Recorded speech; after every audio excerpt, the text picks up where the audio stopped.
Hello everyone, welcome to Ansarkari. Today we are continuing the last series of the biotechnology and DNA.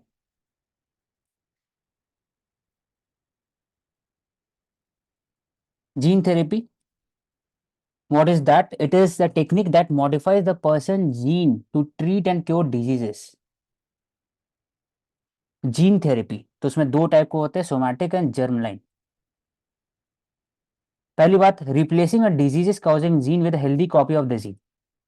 Gene therapy Cas9 use होता है, protein CRISPR technology in activating a disease causing gene that is not functioning properly, introducing a new modified gene into the body. All these example are for part of the gene therapy. दो type का, somatic, germ line. Somatic when the effect will not transfer to the next generation, इसे somatic बोलते हैं, germ line. Challenges क्या क्या हो सकता है? ज्यादा कॉस्ट है, जैसे हम लोग कार टी सेल थेरेपी भी देखे थे, उसमें 40 लाख रुपीज कॉस्ट था. It is unaffordable for the common man. Scientist can make mistake and can lead to unwanted mutation, biowar, high cost of treatment, mutation of undesired gene. और शिव भैया, एक second add करना है इसमें। जैसे जो सोमैटिक जीन थेरेपी और germ line में है, इनमें ये डिफरेंस हो जाता है कि सोमैटिक यानी कि एक पर्टिकुलर एरिया के लिए, जैसे मान लो कोई सेट ऑफ टिश्यू है पूरी बॉडी में या कोई ऑर्गन है स्पेसिफिक, उसको जब ऑल्टर करने के लिए तो उसको सोमैटिक बोलेंगे। लेकिन जर्म लाइन होएगा जब पूरा एम्ब्रियो में ही, या जो मतलब जब जिस टाइम गेमीट्स होंगे उस टाइम पर ये अगर ऑल्टरेशन करेंगे तो तब के लिए, तो वो फिर वो पूरी बॉडी में वो ऑटोमेटिकली हो जाएगा, इंटरनली सेट, इसीलिए वो नेक्स्ट जनरेशन में भी जाएगा Hmm. Embryo stage. तो ये डिफरेंस है। Somatic cell a cell that does do not produce egg or sperm. Somatic बोलते हैं इसको. हम्म। और जर्म सेल जैसे कि भाई स्पर्मिक। Hmm. That is why FX is transferred to next generation, germline. Challenges we discuss. Genome sequencing. तो आज भी डिस्कस किए थे, ये कल डिस्कस किए थे with respect to genome 1 lakh programme UK government के अंदर में. It is talking about the genome sequencing of the patient, and according to that, specific medicine and therapies is created to specific needs. The genome sequencing is useful tool for deciphering the various base pair. Base pair यहाँ पर बात हो रहा है ATCG, adenosine thymine cytosine guanine, ATCG of an individual. और आप sequence करते हो, कॉस्ट भी हायर है, लेकिन ओवरऑल इससे पता लग सकता है कि आपको कौन से थेरेपी चाहिए. तो nearly 10,000 diseases including cystic fibrosis, thalassemia known to be result of single gene malfunction. तो एक जीन से पता लग सकता है और प्रेडिक्ट कर सकते हैं कि आपके ऑफस्प्रिंग में कौन से प्रॉब्लम हो सकते हैं. इसलिए need for the genome sequencing is important. India में प्रोजेक्ट जीनोम इंडिया, से वहाँ यूके का बात की, वैसे genome India project department of biotechnology aims to create 10,000 gene sample citizen across the India. ISC, IITs are including under the project. Indigen project, CSR. Genome India, it is biotechnology department. Indigen, CSR, CSIR. Implemented by the Institute of Genomics and Integrative Biology.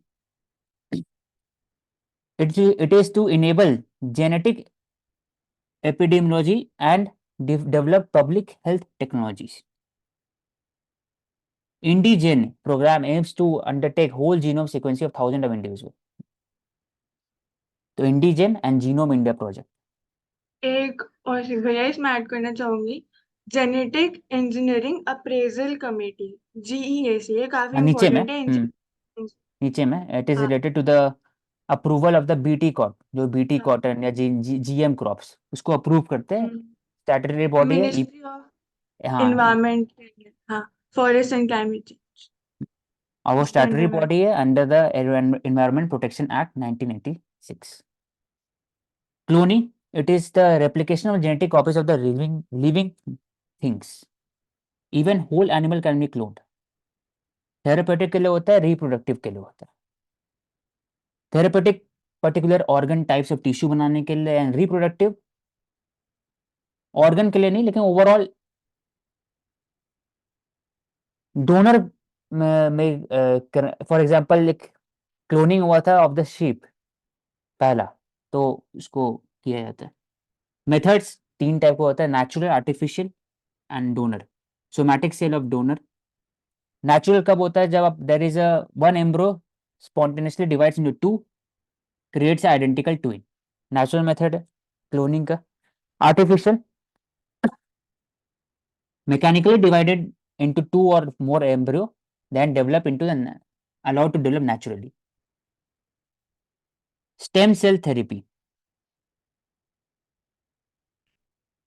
इसमें starting में पढ़े stem cell. Stem cell specialise function इसका नहीं होता है, it is a normal cell, not a special cell, that have the capacity to produce different cell, बन सकते हैं। इसको यूज करते हैं to replace the cell damage और डिस्ट्रॉय बाय डिजीजेस। कहाँ यूज हो सकता है? Diabetes, various injury, eye disease, cancer. अलग अलग स्टेम सेल लिया जाता है from the bone marrow, peripheral stem cell, umbilical cord, तो प्लूरिपोटेंट जिसको बोलते हैं स्टेम सेल।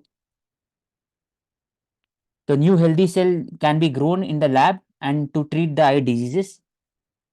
बर्न विक्टिम के लिए हेल्प हो सकता है क्योंकि स्किन रीजनरेशन हो जाता है स्टेम सेल का यूज करने से। तो उसका मीनिंग लिखा हुआ है कि what is stem cell? They are undifferentiated biological cell that have the capacity to develop and differentiate into the specialized cell and can divide through mitosis. How they are different from other cell? Unspecialized cell capable of renewing themselves through cell division. कुछ organ के अंदर में stem cell regularly divide to repair and replace worn out damage, बात कर लिए। Properties, unspecialized give rise to the specialized cell type. Types of stem cell तीन type के, embryonic stem cell, embryo, embryo से related है, इसका मतलब एक cell is fertilized by sperm and divide into become embryo. The embryo stem cell inside it have the capacity to become cell type of all the organs of human body. उसमें दो होता है, in vitro fertilisation and therapeutic cloning.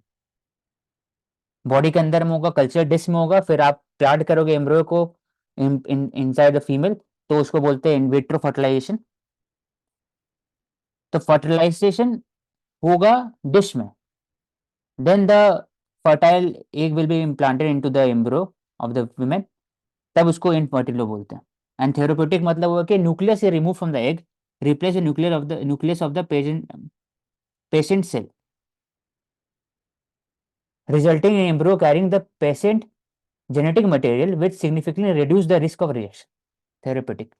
तो embryonic का एक example, non embryonic का somatic. Somatic जो stem cell found in the infant, children and adult. Resident organ बनाते हैं, वो भी एन स्पेशलाइज सेल होते हैं जो स्पेशलाइज बनते हैं टिश्यूज एंड ऑर्गन के लिए। इंड्यूस प्लूरिपोटेंट स्टेम सेल,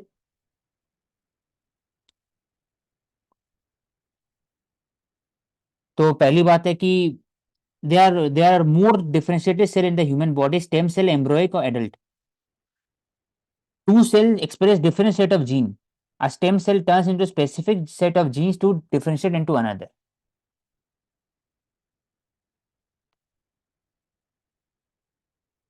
और जो सेल होते हैं, it is the type of stem cell that is existing during the early embryonic development inside the body, इसलिए उसको प्लूरिपोटेंट बोलते हैं। एम्ब्रोइक हो गया बहुत पहले के, सबसे पहले एम्ब्रोइक स्टेम सेल आएंगे क्योंकि फर्टिलाइजेशन का बात होता है, उसके बाद जो पहला सेल बनेंगे वो pluripotent stem cell.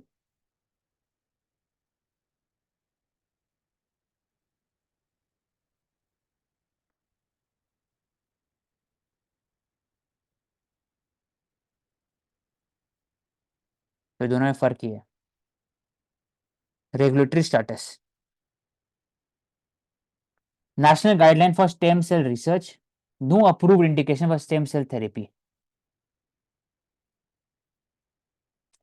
All stem cell therapy other than above shall be treated as investigational and conducted only in the form of the clinical trial. Regulatory approval चाहिए, ठीक. Outside the domain of the clinical trial is unethical according to the India's regulatory provision. फिर जैसे प्रेरणा ने कहा था GM crop जब genetically modify होता है, आप इसमें इनपुट करते हो specific gene for the modification of crops, तो बीटी कॉटन एग्जाम्पल है. तो जीईएसी स्टैट्यूटरी बॉडी, ईपीए 1986 के अंदर में ministry of environment forest and climate change के अंदर में काम करते हैं. It approves the GM crop use in India.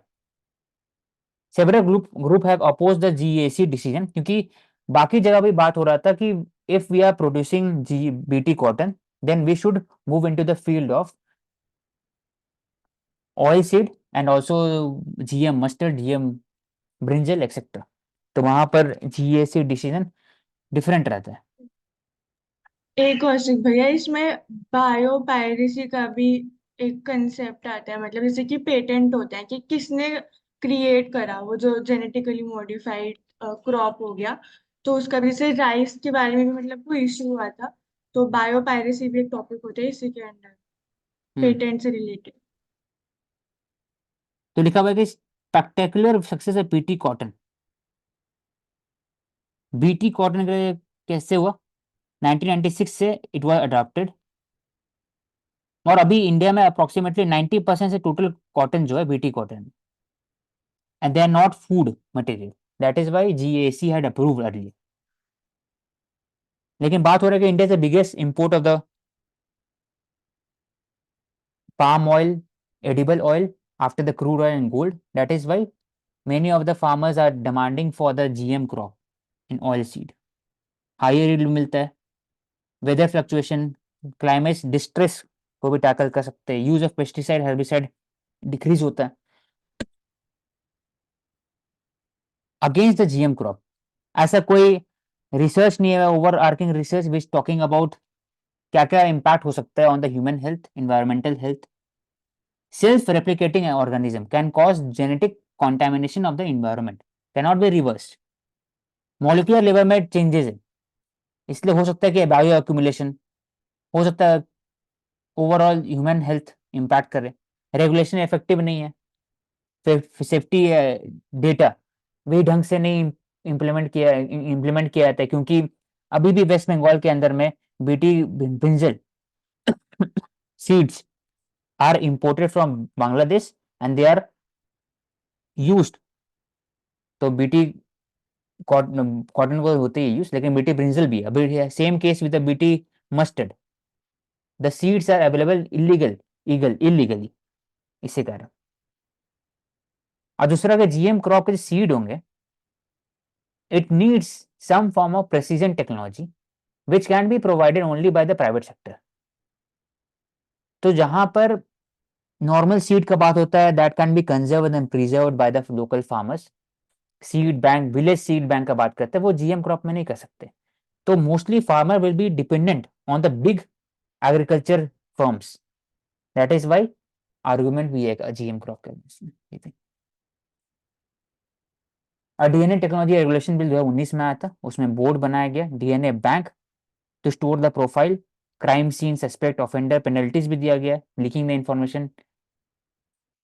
DNA data use only permitted for the specific matters, abandoned children, paternity suit, crime, etc. Concern, ethical dilemma, coercion to the mandatory DNA, unclear compatibility of right to privacy, lack of sufficient checks on illegal DNA evidence. अब biofuel का आते हैं, सब type को होता है biofuel. Solid liquid gases example दिया है, would, dry plant material, liquid bioethanol, biodiesel, gaseous biogas.